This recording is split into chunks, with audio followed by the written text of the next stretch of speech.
Gurb Mahagat George, agus a Gwynúsh le Chorda Galer, Gurb Mahagat Erson Curav and Sholiv, Erson Okod Untuk. George, thank you very much. And thanks for those excellent opening remarks. And to Rory, to Jack, Willie, Sinead, and Stefan for your invitation and organising this event here this morning. You are correct, as George. I'm actually Europe's first Minister with responsibility for data protection, and I was appointed last July at the Department of the Taoiseach, also with responsibility for European affairs, which is a long-standing ministry. And I suppose it shows the government's strong ambition to provide a whole-of-government approach to data protection in an area that has, I suppose, changed so dramatically over the last number of years. The theme of your conference today, the citizen and negotiating in the digital world, I suppose, is a wonderful topic, and it reminds all of us, and particularly perhaps politicians, of the reminder that we perhaps sometimes need, though we shouldn't need, of our absolute function is to assist and help the citizen, and I suppose in my role in assisting them in how they negotiate through technology and so on and so forth. You are correct, the change in our planet through technology has been remarkable. 1995 was the last time that European legislators agreed the Data Protection Directive, and in the intervening 20 years, in fact, the Data Protection Directive of 1995 was 9 years before Facebook was established. So we are incredibly behind how technology has evolved. The technology that you referred to, teenagers now, my own teenagers, walk around with mobile phones and devices that carry vastly more memory power than the collective memory that the Gemini astronauts carried into space. So it goes to show that we do live indeed in remarkable times. And I suppose as technology continues to become more ubiquitous and personalised, data privacy has legitimately become a very serious concern for our citizens. And that's why I suppose we as legislators and politicians need to put people in control of their own data by integrating privacy into our policies and practices. And this, you'll be aware, of course, is known as the concept of privacy by design. And I suppose start and give you a little bit of an understanding of the ambition of my own department. And I know today's event is supported by Science Foundation Ireland, by Fáilte Ireland, Waterford Institute of Technology, and others who are here this morning. But the ambition really is to bring together what has been a very diverse and varied group of departments and individuals who have some degree of responsibility for the digital agenda and indeed for data protection itself. I am also Minister of State in the Department of Justice, because at European level, data protection, the data directive, are negotiated through the Department of Justice, and legislation in our country, if and when required, comes through the Department of Justice. There is also, of course, a significant role in the Department of Public Expenditure and Reform, which is responsible for the sharing interdepartmentally of data and how that's to be managed. And there is currently data sharing legislation going through the initial stages at the Department of Public Expenditure in order to agree the practices as to how our government departments share data. Of course, there's also what used to be the department that had the lead in communications, the Department of Communications. It is, I suppose, to some extent ironic that so little now of the communication we all engage in is done through the Department of Communications. And then, I suppose, finally, we have also the three largest, or three of the very largest personal data storing entities in the state, which would be the Department of Social Protection, the Department of Health, and the Department of Education. But all our departments have a very significant role to play.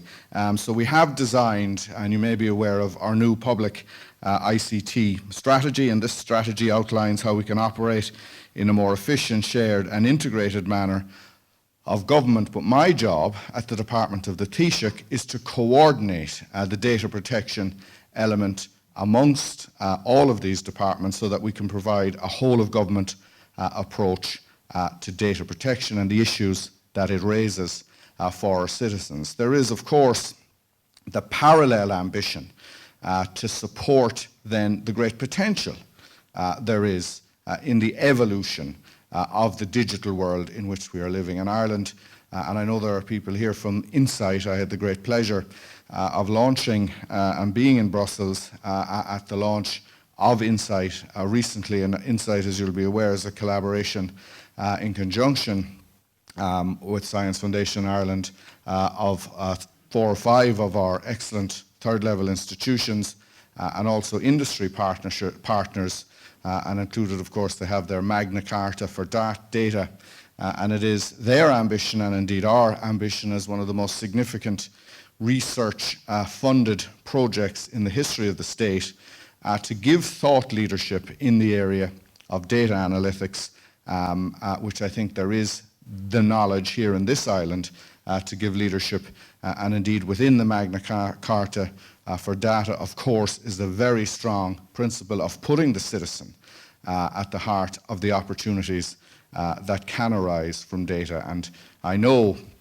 when you talk today at your conference, and while privacy, and I will talk more about privacy in a couple of minutes, we also have to get the balance right between privacy and protecting our citizens, and of course allowing the evolution of the science behind data to deliver for our citizens, particularly in the areas of health, but also in education and in so many other areas of our life. The strategy of the public ICT strategy identifies 5 key objectives as to how the government can be more efficient. Of course, there's the better sharing and integration of technology infrastructure, continued and improved digitization of government services to citizens, improving the broader governance, improving the ICT resources, the level and skill sets across the public service, and most importantly, facilitating the lawful and responsible sharing of data. The implementation plan resulting from the strategy will, we hope, provide a comprehensive approach to how the governance and security arrangements of lawful data sharing can be made. You will also be aware, and I know many of the speakers here are based in Brussels. As Minister for European Affairs, I spend a very large amount of my time in Brussels, and we are currently engaged in this 20 years overdue data protection regulation. 2 weeks ago, we agreed the partial general approach on concepts such as the one-stop shop and the appeals basis for disputes that may arise between data protection commissioners, data protection regimes in different member states. In 2 months' time, we will move on to the issue, I suppose, that will deal more directly with issues such as consent, the requirement for greater privacy statements, more transparent privacy statements. And there is huge potential, I think, as you have discussed this morning, within the data protection regulation to put at the very core the citizen of Europe and to move, I suppose, finally, in a fashion that's long overdue, to a point where we are agreeing what are acceptable practices and I suppose most importantly the practices that are not acceptable. There are, of course, disputes and differences. And I think it's interesting, even meeting, I know many of you here this morning are from across our beautiful continent of Europe, there are differences of opinion. We have cultural differences in Europe in how we approach basic rights, particularly, I have to say, with respect to this issue of data protection. And it strikes me that there are conflicting rights and there are conflicting views across the European Union as to which right perhaps should, in certain questions or certain parts of not just the data protection regulation, but indeed life itself, which should take precedence. And of course, those rights in very simplistic terms could be summed up as the freedom of expression and of course the right to privacy. And it's noticeable, and again this is very simplistic generalization, as one moves further west, freedom of expression seems to be seen, certainly by government negotiators, to be slightly more important than it would be seen towards the east.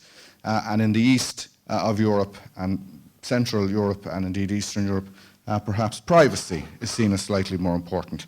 And while both governments, both groups, if you want to call them groups, and there's quite a spectrum of opinions, it's where you get to the very fine details that those differences, I suppose, can come into conflict. And it is, I suppose, in some regards where there's a particular difference in this respect between the United States of America's collective view and the European Union's collective view. And it's very interesting indeed to hear George use the term negotiate.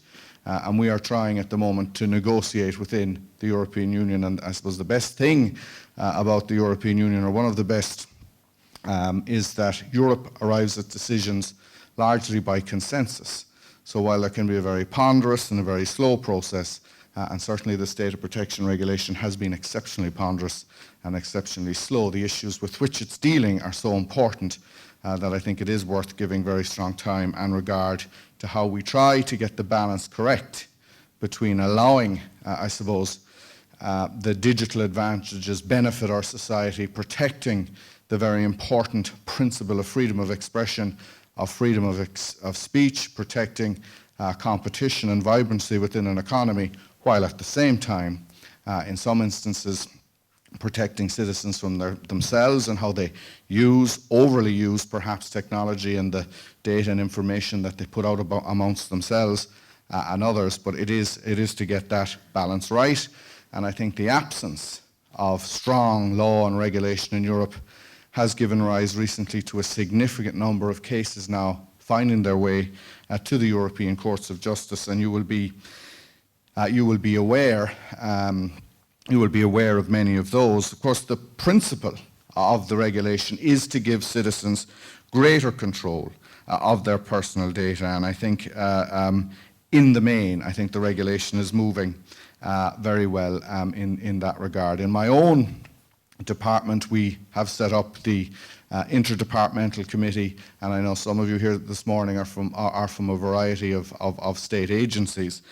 We have our interdepartmental committee on data reform. We also next week will be advertising broadly in the public to set up a data forum, which will bring together academics, lawyers, people from digital rights organizations into a forum that will advise our fairly small department on policy and how best we can deliver for our citizens. We feel that by giving a whole of government approach and engaging and attending at events around our country, that we can in fact move to a point where we have really a best-in-class globally approach to data protection. And it's an ambitious target, but it's one that we intend to achieve.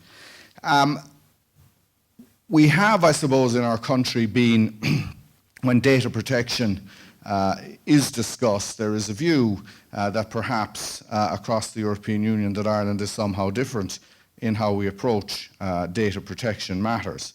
And I think that clearly this is not the case. I have been happy, however, as Minister to secure a doubling of funding for the Data Protection Commission, and we are opening a new office to complement Portarlington in in Dublin, which is actually in temporary accommodation, has actually started to recruit staff now. So we are, as government, extremely committed to making sure the resources are adequately delivered for our Data Protection Commissioner, and indeed for her staff. Helen Dixon, you'll be aware, was appointed around the same time as I was last summer into her new office.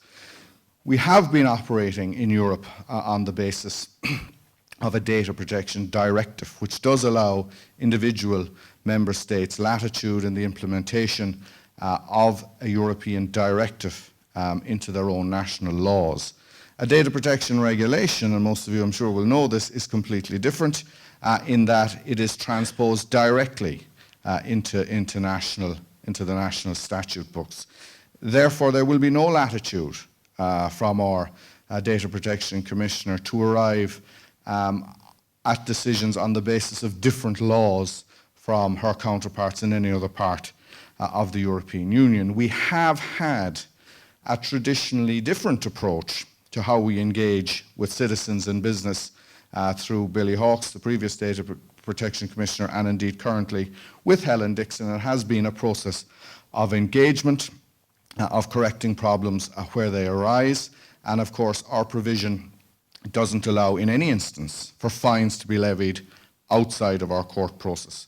So that has given rise, I think, to some unfair criticism. There have been some extremely robust audits of large institutions in our country in the past.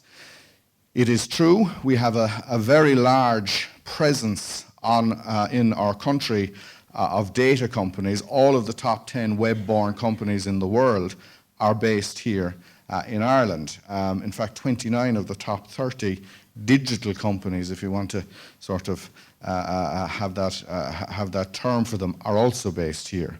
So we have a very, very big responsibility in this country for how we engage on a regulatory basis with these companies.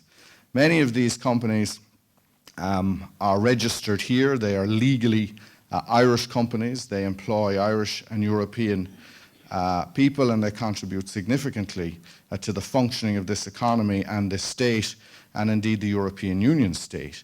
And I think while it is important that we continue to encourage, and this is one of the great exciting opportunities for Insight and indeed our third level institutions, to encourage that European companies can step up and compete and match some of these larger companies that have almost all come from the United States of America. I believe that has to be done through allowing open competition.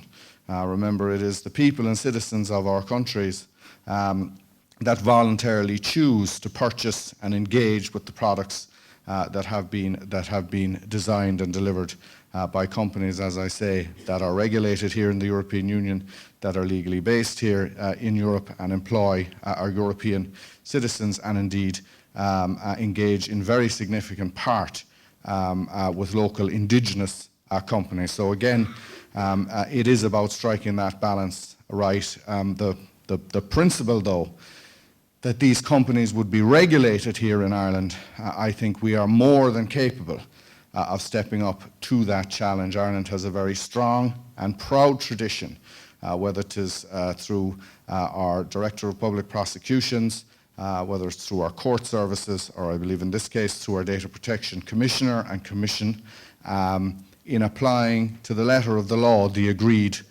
regulation that we have here in Europe.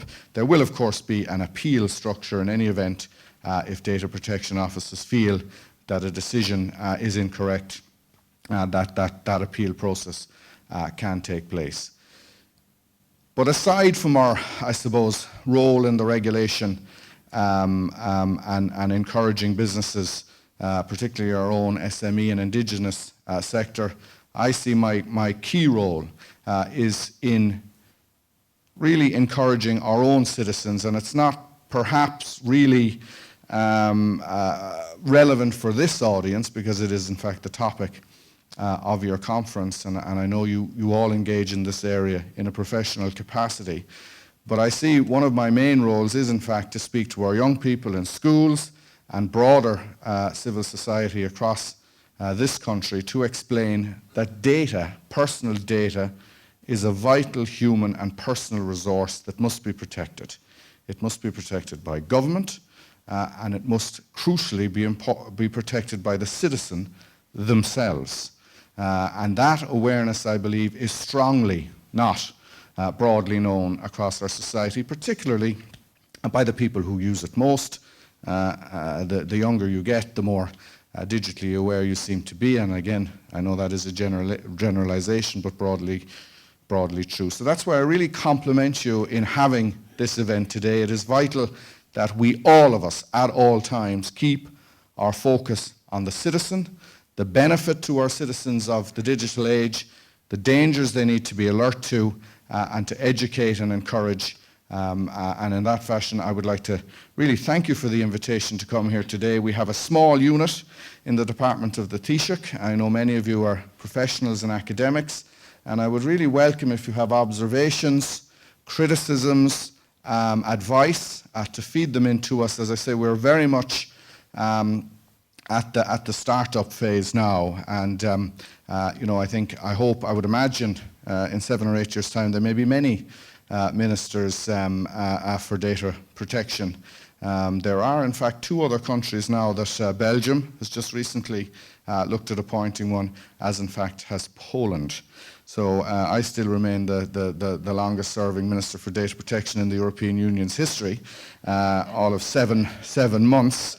But I would be very surprised, as I say, if in 10 years there isn't a lot of us, and we rely on the invaluable knowledge and expertise that many of you, that all of you, in fact, have. And I hope that we can, over the next number of years, meet again at other events and forums and share that knowledge.